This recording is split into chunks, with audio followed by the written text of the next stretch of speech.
Hi everybody, welcome to Sunday's IndyCar on the 9th. I think it's the 9th, is it? The 9th of June, hopefully.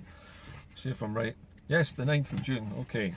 So here we are on the 9th of June, and we find ourselves watching a kind of reverse beauty contest between 10 of the most ugly and disreputable and dishonest people in the land vying to become the leader of the next, well, the leader of the Conservative Party and maybe the next Prime Minister. But the last few days has seen most of the front runners, the ones who are not Boris Johnson that is, but most of the front runners manage to almost deliberately rule themselves out of contention. I'm thinking mostly about Michael Gove here, who, for reasons best known to himself, maybe because he thought other people were going to bring it up later on, has decided to admit in the full public glare of the cameras that he did cocaine 20 years ago, and several times at various parties and receptions and things like that before. Obviously before he was a politician, but when he was a newspaper hack in Fleet Street. Now, why did he do that? Is it just because he wants to take the skeleton out of the cupboard before the media does it? Or is it because he really just wants to rule himself out of the running and this was a very handy way of doing it? Well, no matter what his motivation was, it's had the same effect on all the other candidates now, who are all queuing up to admit to all kinds of drug abuse. We've had opium smoking, we've had pot smoking, we've had opioids as well, and we've had all kinds of fascinating drug abuse stories coming from just about every single one of the candidates who doesn't really want to be the Prime Minister. It's all boiling down to being Boris Johnson. He's pretty much the only person who hasn't said he's taken drugs. And remember, these people are trying not to appeal to you and me, the ordinary members of the public.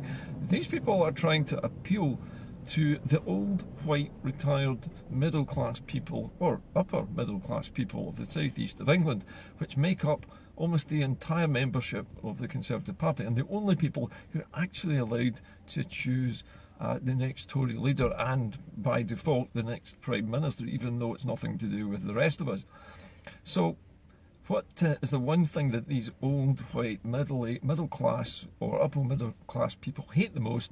It's junkies. They don't like drug taking. They thoroughly disapprove of it, and they make their views known frequently about bringing back hanging and flogging and all these sorts of things. So they're the ones who are the ultimate arbiters of who will be the top Tory, and that leaves Boris Johnson. Now, Boris Johnson has wriggled and squirmed a bit on the whole issue of drug taking, managed to avoid admitting to it before, and I don't think he's going to admit to it now either.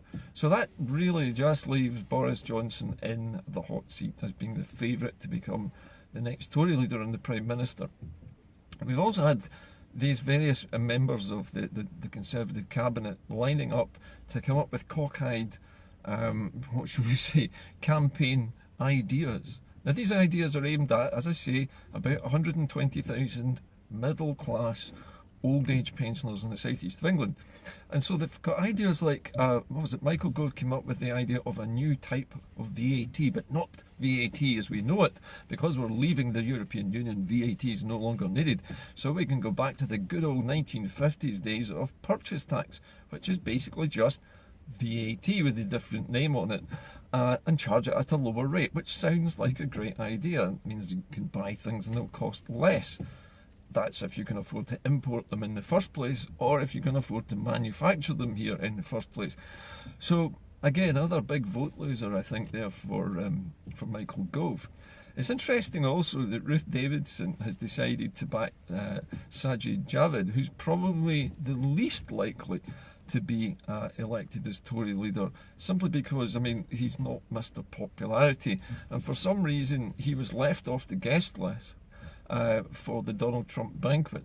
The only sort of top Tory to be left off the guest list for Donald Trump's big bean feast just happened to be the only person who was of a Pakistani origin, which is a bit strange, don't you think?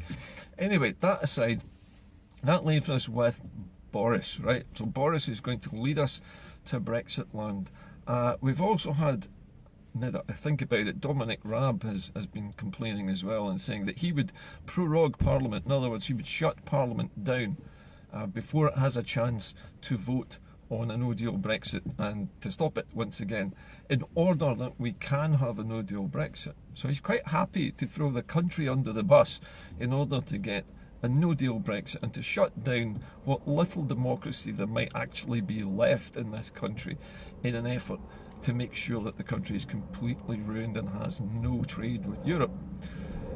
Boris Johnson has come out and said something really stupid, which is that he doesn't propose to actually pay back the 39 billion, I don't know whether it's euros or pounds, that we owe the European Union in pledged funding for projects which are still ongoing and which the British government had agreed to fund all the way through these projects. And now they're going to walk out of the EU and say, we're not going to fund anything at all, and we're not going to continue with funding that we agreed in a contract with you.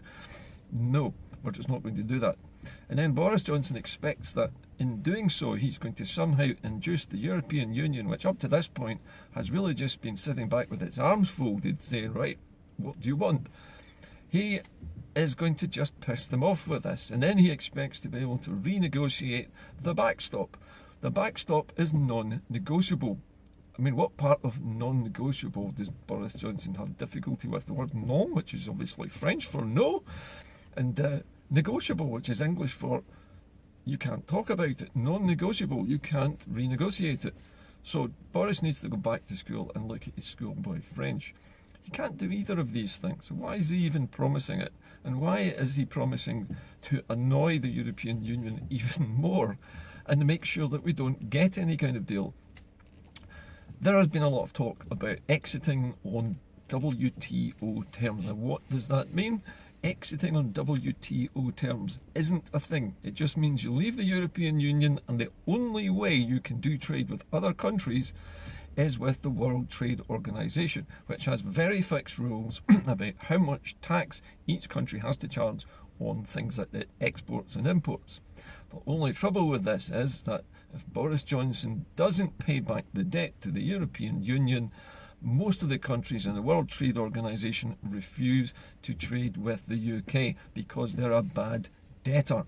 So Boris Johnson is planning to destroy all chance of trading with the WTO and all chance of trading with the European Union. And this is his flagship policy to win the hearts and minds of Middle England. Well, it might wash with the retired Blue Ridge Party in the southeast of England, but it's not going to wash with the rest of the country, the 99% of the rest of us who want no part of this. Interestingly, I read a report this morning, and it was, it was a newspaper poll in which they polled 8,000 Scots on whether they would vote for independence if there was a no-deal Brexit or not. Would they or would they not? And from the previous poll they did, where 72% of Scots said they would vote for independence if there was a no-deal Brexit, it's now gone up to 75% of Scots would now vote yes to independence rather than face a no-deal Brexit with the UK. Boris Johnson is doing the job of helping Scotland to win its independence without us lifting a finger, by simply pissing off everybody else in the world, including the Scots and including a lot of no voters, previous no voters in Scotland. He's basically forcing the UK to disintegrate. And maybe this is the plan all along. Nobody really knows. But what's interesting about this is that it doesn't matter what the voters think. There is no democracy left in the UK at this point. The only democracy is within the Conservative Party, and that's with this bunch of old age pensioners who are members of the Tory Party. They get to choose the new leader of the Tory Party, the new leader of great, in inverted commas, Britain, as it goes to the European Union, holding a gun to its head and saying, if you don't give me what I want, I'm going to shoot myself and you'll be covered with blood. That is basically what Boris Johnson is threatening the EU with. If we don't give us what we want, we're going to kill ourselves here. It doesn't work that way. The European Union will be mildly inconvenienced by losing 10% of the business that it has. with the UK. The UK represents only 10% of the EU's business. Unfortunately, the EU represents nearly 50% of British exports and imports. So the EU can easily walk away and say to Boris Johnson, no, we're not going to do any of the things you suggest, and if you want to carry out your threat of no deal Brexit, go right ahead, but don't come crying to us when it all goes wrong. Yeah, what's this going to mean for your average British voter? I mean, what about the English people who didn't vote for this either? There has to be either a second referendum to repeal Article 50. There definitely needs to be independence for Scotland, no matter what happens, whether we leave or not. And I would suggest probably there will be a general election, because Dominic Raab is not going to be allowed near the levers of power. Boris Johnson might be tolerated for a while, but he's not got the spine to take Britain out of the European Union without a deal. He would probably, and I'm guessing he'd probably bottle it and put it back to the people as a general election. And in a general election, we know that the SNP would win virtually every single seat and the Tories would be completely obliterated in Scotland. All that would be left would be the SNP, perhaps a Green seat, maybe a Lib Dem, no Labour and no Tories. But Scotland would become virtually a map, as it is at the moment, completely yellow with independence parties. And if that happens, well, the Scottish Government just needs to say that if they win more than 30 seats, then they will go to the government to negotiate independence, to end the union once and for all, because somebody needs to make a decision here, and it's obviously not going to be the Tories or the Tories leader.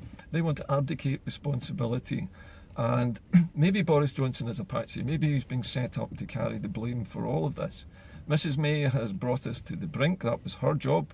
Her job was to stretch it out for as long as possible, to see how much the British people would swallow before they got sick of it. Boris Johnson is going to be the bombshell which either wakes the people of the UK up and stops Brexit, or allows us to crash out completely and cause untold devastation to our entire economy. All because the Tory party could not admit that it was wrong, and could not admit that it lied, lied all the way through the process of the Brexit vote, and allowed, in conjunction with the BBC, to promote Nigel Farage's vision of leaving the EU without a deal. The whole thing is being permitted to run its course at the moment, and as long as it keeps doing that, then the numbers of people wanting to leave the UK are going to ramp up. And I don't mean just Scotland leaving the UK, I'm talking about people in Wales leaving the UK, people in Cornwall wanting to leave the UK, and everywhere else that didn't vote Tory and didn't vote for Farage wanting to leave the UK. So the country is just teetering on the brink, and we're just watching as I say, the change of crew on the Titanic. That's all this is. This is an election to whoever holds the short straw at the end of this contest gets to take the blame for Brexit. Scotland doesn't need it. Scotland is happily trading quite nicely at the moment. Our export businesses are skyrocketing with the European Union. We are bursting at the seams with cash, with profits, and we will continue to do that. So there is no way anybody in Scotland wants to jeopardise their business, their employees and their wealth because of Boris Johnson and Nigel Farage. And that's basically the message today. We're watching the reverse of a beauty pageant. We're looking at a stupidity and ugliness pageant. Who's the stupidest, most irresponsible person that you can put in charge of the UK so we can all blame him when it goes wrong? And that, I think, is going to be Boris Johnson, because Michael Gove, in typical Weasley form, has deliberately sabotaged his own attempt to become the Prime Minister, because he doesn't want the job. He would rather Boris carried the can for the disaster that's coming. And he will have neatly sidestepped that and will survive to fight another day and to wear his ridiculous kilt again at a banquet with Donald Trump. Okay, I'll be off now. I will talk to you all later. Have a great day.